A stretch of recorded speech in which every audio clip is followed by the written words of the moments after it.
Horo mun horar da matasa dangane da abin da ya shafi kifi, abin da ya shafi rainan itatuwa da kuma abin da ya shafi rainan furanni. Saboda gaskiya karfafa matasa, halin da matasa suke ciki yanzu na garari ko ina ana neman aiki lungu da sako, kuma ba wata ƙasa a duniya da ta dogara da aikin gwamnati wanda ya kai ta ga mafita. Matukar idan ba ku zo mun duba irin ababen da muke da shi a ƙasa ba, to bayan da za a yi mu kai ga wannan abin da muke so mu cimma. Shine dalilin da yasa muka horar da wayannan matasa guda 200, muka ba su horo na musamman wanda yake kowanne matashi zai iya zuwa ya je dogara da kansa a wannan local government namu guda 23.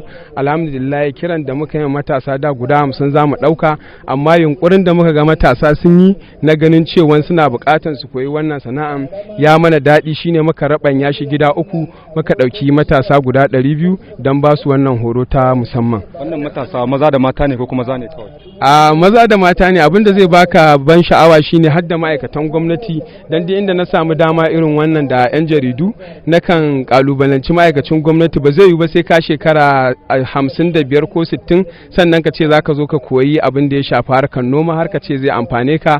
Wani zaka ga ya dauko matan shi, wani zaka ga ya kwaso har da 'ya'yan shi sun zo an samar da wannan horon a wannan gona. To alhamdulillah, wannan horon gaskiya ba mu karbi ko sisin kwabo daga hannun wani mutum ba, inda ma shelan da muka yi mutum ya dauko kanshi ya kawo shi gonan kuma ya dauki kanshi ya koma da kanshi gida. Wannan shine abin da muka iya yi ganin cewa mun rage kaifin rashin aikin yi da kuma abin da ya shafi sara suka a wannan jiha tamu. A sati ne mukan yi, sati da Lahadi, kuma mun dauki tsawon wata daya muna.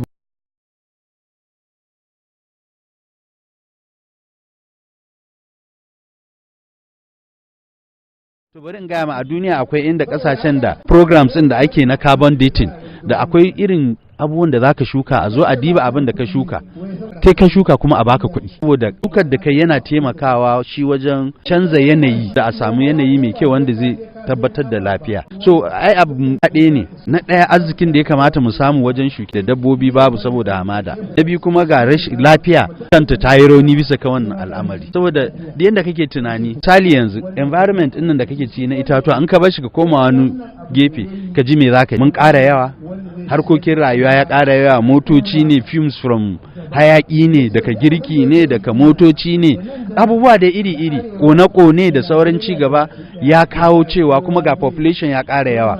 So muna buƙatan shi iskan nan namu muna ɗan sirka shi da irin abubuwan da ke shiga cikin shi. Mafi sauƙin sirka iska da za a shaƙa